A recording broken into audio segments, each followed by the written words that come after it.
আগের ভিডিওতে বলেছিলাম দার্জিলিং জু নিয়ে পরবর্তীতে ভিডিও শেয়ার করব। সেই কথা মতো এই ভিডিওটি বানানো।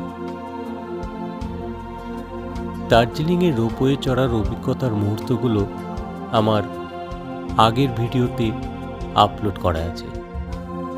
সেই ভিডিওর লিঙ্ক আমি এই ভিডিওটির শেষে ডেসক্রিপশানে শেয়ার করে দেব। তাই অনুরোধ থাকলো এই ভিডিওটা পুরোটা দেখা। এই নরম তুলতুলে আপাত দৃষ্টিতে নিরীহ প্রাণীগুলো দেখা যাচ্ছে, এগুলোর নাম স্নো লিওপার্ড। বলা বাহুল্য, কতটা সাহসী সেটা দেখে বোঝা না গেলেও দেখেই বোঝা যায় কতটা আয়েসি তারা।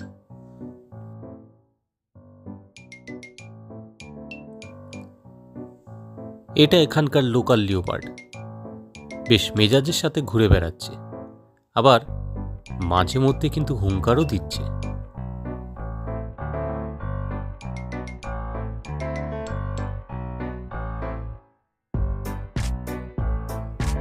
আবার ইচ্ছে হলে দর্শন দেওয়ার জন্য সামনেও চলে আসছে, যদিও সেটা ক্ষণিকের জন্য।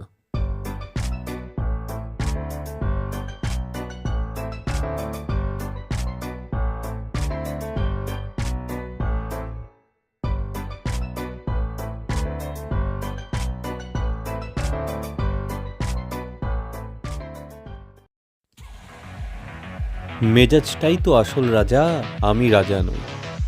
হ্যাঁ, এরকম মেজাজ, এরকম হাবভাব দেখলে একটা প্রজাতির কথাই মনে পড়ে, দি রয়্যাল বেঙ্গল টাইগার।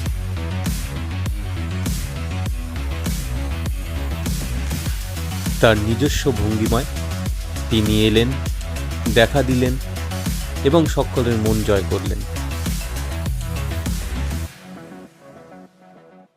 তবে দার্জিলিংয়ের প্রধান এবং বিশেষ আকর্ষণ হল এই বিরল প্রজাতির রেড পান্ডা, এবং তার দর্শন দিয়েই আমাদের চিড়িয়াখানার যাত্রার সমাপ্তি ঘটালাম। সন্ধে নামতে নামতেই বেরিয়ে পড়লাম দার্জিলিংয়ের অন্যতম বিখ্যাত পাব গ্লিনারিসে। সেখানে চোখে পড়ার মতো ভিড় লক্ষ্য করলাম। যদিও খাবারের লাইনের থেকে সেলফি তোলার হিড়িকি বেশি চোখে পড়ল, এবং তার জন্য একটা ডেডিকেটেড সেলফি জোনও তৈরি করা আছে। নিজেকে আপডেটেড রাখবার জন্য আমরাও বেশ কয়েকটা সেলফি তুলে নিলাম।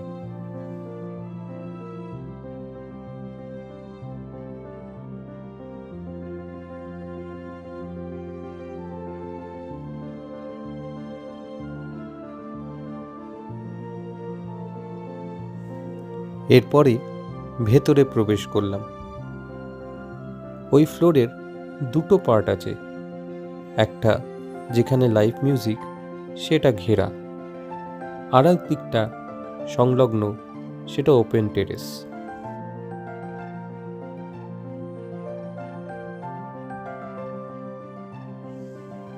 সত্যি কথা বলতে কি, গ্লেনারিসের অ্যাম্বিয়েন্স বরাবরই আমাকে আকর্ষণ করে, তবে খাবারের ব্যাপারে এবার একটু ডিসঅ্যাপয়েন্টই হয়েছি। আমরা অর্ডার করেছিলাম ফ্রেঞ্চ ফ্রাই, চিকেন অ গ্রাটিন আর রোস্টেড চিকেন।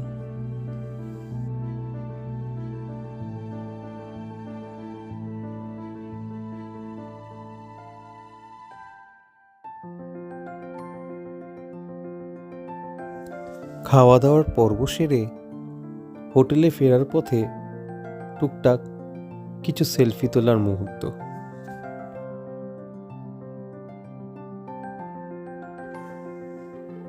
পরের দিনে সানরাইজ এবং কাঞ্চনজঙ্ঘার কিছু অসাধারণ মুহূর্ত দেখবার জন্য অতি অবশ্যই চোখ রাখতে হবে আমার নেক্সট এপিসোডে। দার্জিলিংয়ের দ্বিতীয় দিন এখানেই শেষ করলাম। শুভরাত্রি।